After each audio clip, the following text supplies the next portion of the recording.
ലോകത്തിലെ ഏറ്റവും മണ്ടനായ കള്ളൻ ആരാണെന്നറിയാമോ? മക്കാർദർ വീലർ. ഇദ്ദേഹത്തിൻ്റെ മണ്ടത്തരത്തെ പഠിച്ച ഡേവിഡ് ഡണ്ണിങ്ങും ജസ്റ്റിൻ ക്രൂജറും ഒരു സിദ്ധാന്തം വരെ രൂപപ്പെടുത്തി. സംഭവം രസകരമാണ്. കുഞ്ഞുനാളിൽ നാം പഠിക്കാറുണ്ടല്ലോ, പേപ്പറിൽ നാരങ്ങാനീര് പുരട്ടിയാൽ അത് ഇൻവിസിബിൾ ആകുമെന്നും അതിനുശേഷം ചൂടാക്കുമ്പോൾ അത് ദൃശ്യമാകുമെന്നും. ഈ സിദ്ധാന്തത്തിൽ അടിയുറച്ച് വിശ്വസിച്ച മക്കാർദർ വീലർ ശരീരമാസകലം നാരങ്ങാനീര് പുരട്ടി ഒന്നല്ല 2 ബാങ്കുകൾ അദ്ദേഹം കൊള്ളയടിക്കുന്നു. തുടർന്ന് പോലീസ് കസ്റ്റഡിയിലാകുന്നുണ്ട്. എന്നാൽ അദ്ദേഹത്തിന്റെ വാദം എല്ലാവരെയും ഞെട്ടിപ്പിക്കുന്നതായിരുന്നു. അദ്ദേഹം പറയും, ഞാൻ ഇൻവിസിബിൾ അല്ലേ, എന്താണ് നിങ്ങൾക്ക് തെളിവുള്ളത്?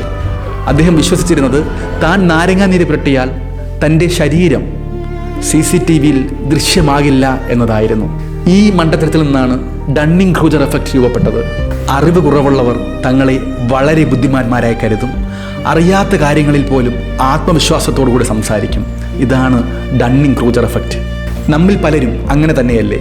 അറിയാത്ത കാര്യങ്ങളിലും അറിയാത്ത വിഷയങ്ങളിലും ആധികാരികമായി സംസാരിക്കുന്നവർ. ഇന്നത്തെ സുവിശേഷത്തിലും അറിയാത്ത കാര്യങ്ങളിൽ ആധികാരികതയോടെ ഉത്തരം പറയുന്ന സദുക്കായരെ കാണുവാനായിട്ട് സാധിക്കും. സുഹൃത്തുക്കളെ, അറിവില്ലാത്ത കാര്യങ്ങളിൽ ആധികാരികതയോടെ സംസാരിക്കുന്നവർ മക്കാർദർ വീലറുടെ കഥ ആവർത്തിക്കുന്നത് പോലെ തന്നെയാണ്. From hearing to living, word to life.